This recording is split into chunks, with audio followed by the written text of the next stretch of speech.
గ్రామీణ ప్రాంతాల్లో అభివృద్ధి లక్ష్యంగా ప్రభుత్వం పనిచేస్తుందని, గ్రామాల్లో కనీస సౌకర్యాలు కల్పించడంలో ప్రత్యేక శ్రద్ధ చూపిస్తామని ఉప ముఖ్యమంత్రి జనసేన అధినేత పవన్ కళ్యాణ్ అన్నారు.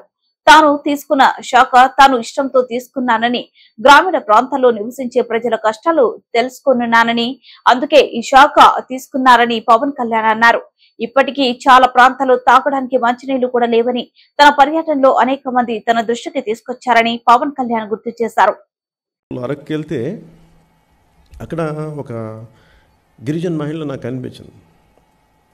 ఆవిడ నన్ను బిందులు పెట్టారు ఫస్ట్ రోడ్డు మీద. నేను ఎక్కడెక్కడ అప్పటికి 4 గంటలు తిరిగి వస్తుంటే ప్రతి చోట ఇట్లా బయట దిగి మాట్లాడాలి అయిపోయింది. అప్పటికి నాకు ఒక 4 గంటలు నుంచొని ఉన్నా, కాళ్ళు అవుతూ ఉన్నాయి. ఇంకొక 2 గంటలు 6 గంటలు అయిపోయిన తర్వాత తిరిగి వస్తుంటే దారిలో బిందులు పెట్టేసింది రోడ్డుకి అడ్డంగా. సరే నేను దిగాల్సి వచ్చింది. చూస్తే నన్ను పవన్ కళ్యాణ్ నేను దిగాను.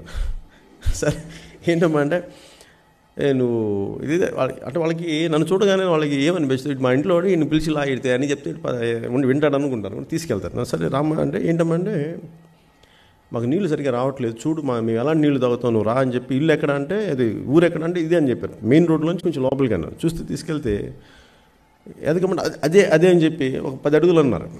ఆ 10 అడుగులు కాస్త 1000 అడుగులు అయింది రావట్లేదు. ఇంకెంత నుండి 7 కిలోమీటర్లు నడిపించాను నాకు. అని ఎందుకు చెప్తున్నాను, రోల్ మోడల్ కనెక్ట్ చేస్తున్నాను. వెళ్ళి లోపలికి వెళ్తున్నప్పుడు పాపం ఒక 70 ఏళ్ళు ఉండే ఆవిడికి.